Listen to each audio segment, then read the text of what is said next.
Aujourd'hui, je vais vous parler de ce petit appareil qui permet de mesurer la puissance d'un équipement, mais aussi de calculer les frais d'électricité à l'année de cet équipement. Donc pour s'en servir, il suffit de le brancher sur une prise. On y branche l'équipement.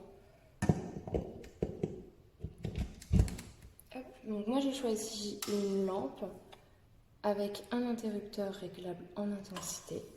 Donc on remarque que si l'on augmente l'intensité de la lampe, voilà, donc la puissance augmente aussi.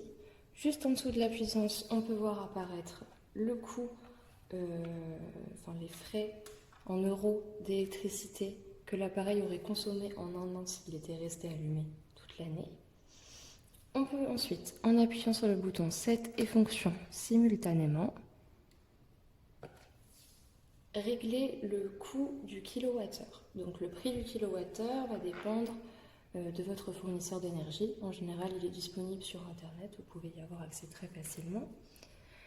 Donc voilà, on navigue, voilà, on peut augmenter avec Start and Stop. On navigue avec le bouton 7. Et une fois qu'on a réglé sur le prix du kilowattheure de son fournisseur, on passe au réglage suivant. Le réglage suivant, c'est la consommation de CO2 équivalente en kilogrammes. Donc vous pouvez également la retrouver sur le site internet de votre fournisseur. Donc pareil, comme précédemment, on peut la modifier, voilà, changer la décimale. Et lorsqu'on a fini, on rappuie sur le bouton 7 et fonction. On retourne ainsi dans notre menu de base, dans lequel on peut naviguer pour obtenir d'autres valeurs. Donc notamment la consommation d'énergie en kilowattheure, donc dans la période mesurée, le temps depuis lequel l'appareil prend les mesures, donc aussi le coût annuel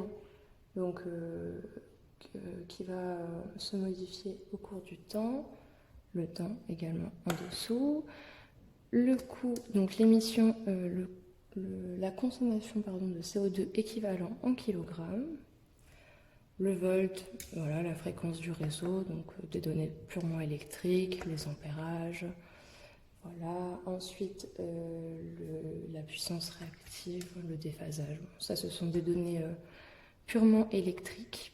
Et donc enfin, on peut voir ici la puissance minimale, donc LO, voilà, la puissance minimale mesurée, et la puissance maximale, HI pour high en anglais. Et donc en appuyant sur fonction, vous retournez au menu de base et vous pourrez observer ainsi la consommation de votre appareil.